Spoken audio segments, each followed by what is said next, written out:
Hey guys, happy Wednesday. Hope you're all having a great week and doing well. Today in Wednesday Wisdom, we're going to go through Proverbs 6. Just got a quick question. How many of you guys start projects or set goals and then eventually you ultimately end up having excuses on why you don't achieve them, set out, finish them?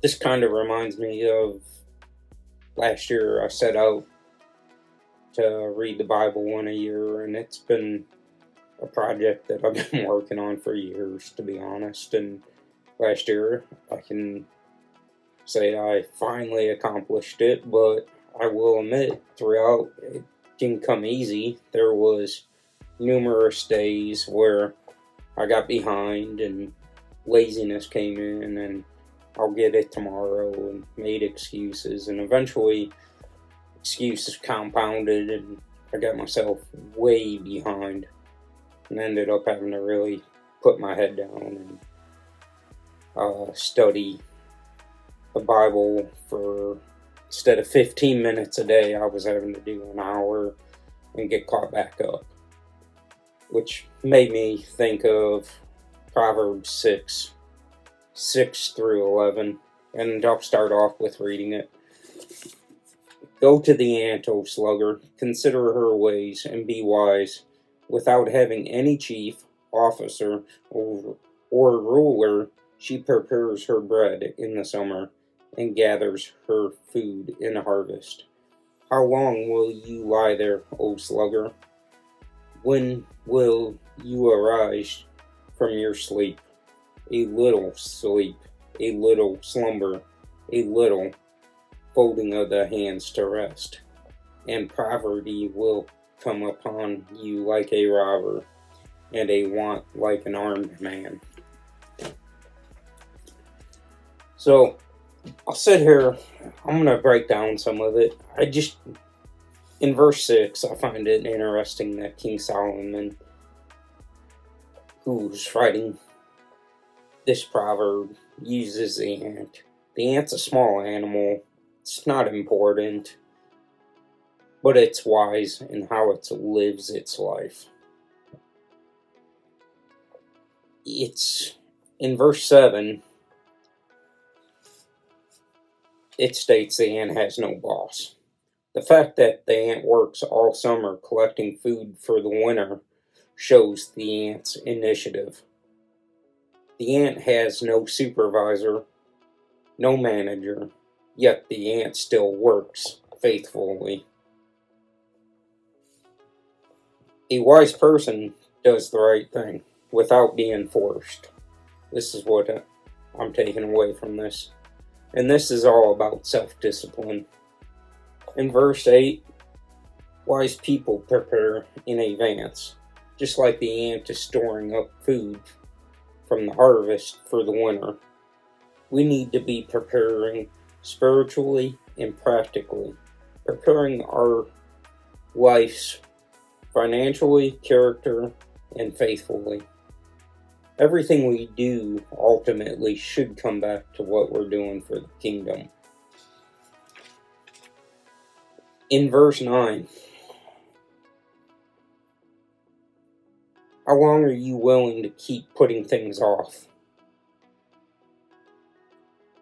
When will you finally get up and act on it? The sleep they're talking about, it isn't just about a physical sleep. This is about spiritual sleep, spiritual laziness. We can all fall into spiritual laziness. It's very easy.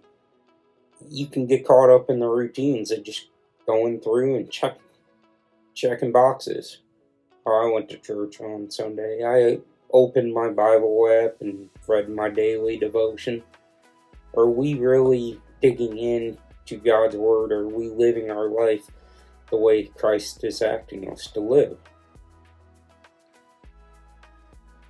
So we got to be careful that we don't get caught up in spiritual laziness. In verse 10, a little is mentioned 3 times.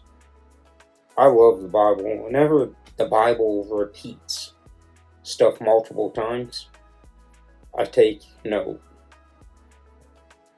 A little is showing us how laziness is not one big decision. It's small compromises, delays, and excuses, but they all add up. The ant could easily make excuses. Why they're not out there collecting food in the summer? Oh, it's too small. It's, just like going back to when I was reading the Bible in a year, I made up my excuses on why I didn't do it. I'll get one day behind. It's no big deal. Eventually, it all adds up. Laziness is slowly setting a trap that will eventually collapse around us. This made me think honestly about trapping animals out in the wild. And when you go trap an animal, you set bait out, and that animal gets trapped. Made me really sit there and think, do I want to be that raccoon that's got my paw digging some tuna out of a trap, cramped around? No, I don't.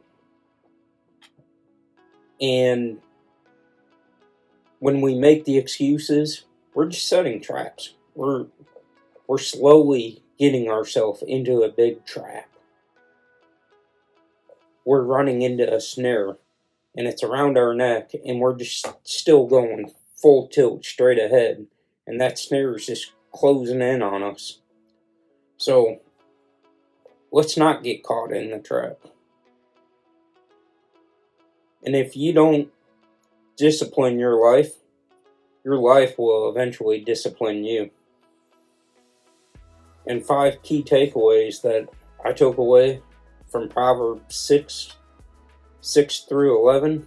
Work faithfully, prepare wisely, don't drift, don't delay, and don't live carelessly. I hope you all have a great rest of the week, and God bless you.